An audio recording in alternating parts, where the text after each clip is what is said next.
My name's Sarah Ransom. I'm the General Manager of AWP, in case I haven't met anyone before. I've been in this role for about 3 years now. I've been with AWP for 4 years. So I wanted to start there today because AWP has actually been around for 10 years, which is a really long period of time for a development program. It's highly unusual in my experience, and that's my background coming from international development, that you have a program that runs for that long, and we're just at the beginning of our third phase now, so it's quite a story of longevity. However, the other side, I guess, of the coin with longevity is that we really need to embrace change, and I think the story of AWP is a real story of evolution from origins that were really about mobilising Australian water expertise into the region, had some strong sort of trade focus around it at the time when it first started. And then over time we've become, I guess it's probably fair to say, much more formal in a way, much bigger, and also much more focused on being a development program rather than one that's simply focused on establishing partnerships. So 10 years is a long time. I know there's some people in this room who won't have been with us from the very beginning, maybe. And some other people who've been here part of the partnership for a shorter period of time as well. So at this stage, phase 3 has been running for 1 year. This is our phase 3 team, all the lovely faces there. All the people here are here today at the workshop, so make sure you spend some time with the team, get to know us, and get to know, I guess, a little bit more about what phase 3 is and what we're trying to do. So this is our, I guess the point in the program when we talked about what's changed between phase 2 and phase 3. We're really excited to have phase 3 underway. It's been running for a year now. Had our first work plan approved in December last year, but it's really important to note that between phase 2 and phase 3, there was a redesign that was done of AWP, so there's been some changes in the work. Some of those changes included things like moving us from a grant-based arrangement into a service contract arrangement. That doesn't mean a lot to partners, but for us it was a lot of work to get our systems kind of reconfigured and to get things set up to operate in that service contract arrangement. There's been a change in, focus of the partnership itself as well. Under phase 2, Australian partners, that's kind of where we collected data about what AWP achieving what it needed to achieve. We've got a much stronger focus on localisation now, so our focus is much more on the in-country partners and relationships that are being fostered and developed in the in-country partners. As I said before, there's been a shift from sort of promotion of Australian water expertise into more of a development focus, so much more of an international development program now. Those of you who've been with us for a few years will know that climate change has become a real objective. It's now a primary objective of the program, to be working on climate change resilience. And the same with gender equality. That's now a primary focus for AWP under AE design, whereas it wasn't included as an objective in prior phases. Part of the change as well has been that we are now really well equipped to be working in the Pacific and in South Asia in ways that we weren't prior. So Laura is our Southeast Asia coordinator.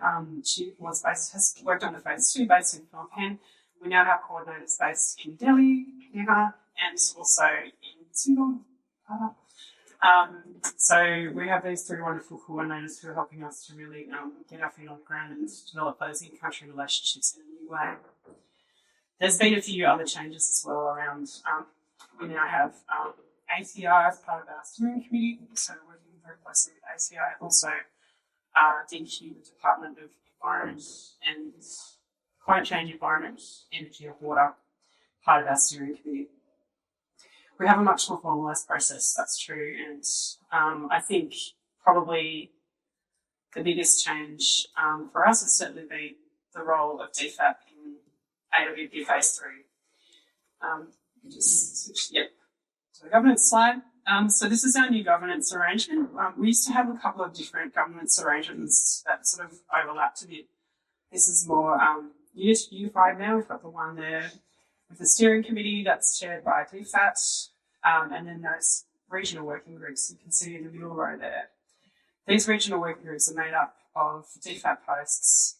They're the ones that identify the priorities for AWP, so things that end up in our work plan and end up being funded through AWP, all of that now comes through the DFAT posts. They're very important. The reason for that is, again, going back to that localisation, being harmonised, being well coordinated. Australia has high-level bilateral relationships with countries, partner countries.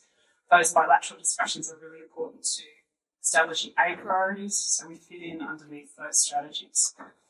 If you Google, you might be able to find some development partnership plans online that outline those priorities. So working in this way means that we have a much more coherent aid program.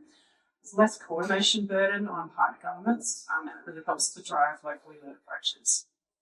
So you can see there our regional working groups have a really important role, supported by the Southeast Asia coordinator, South Asia coordinator, Pacific coordinators, and the Canberra team there down the bottom as well.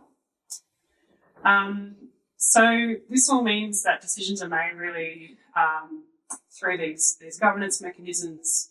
You will have seen, partners who've been watching will have seen that there's been much more open calls for proposals going out.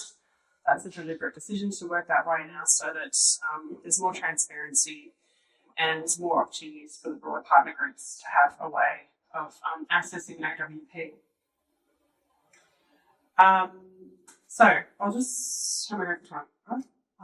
Okay, just quickly wanted to talk a bit about what partnership means to us. So we're here today to exchange and to learn from each other. And this idea of partnership is something that we've learned over the last 10 years and that we're sort of always refining and thinking about.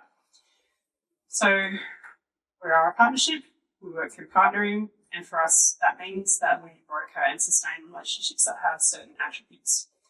These attributes are mutual trust, respect, reciprocity, exchange of ideas and information and co-design, and joint problem solving. So we think that a partnership's actually quite different from a technical assistance type of relationship. It's different from a consultancy relationship or an advisory relationship.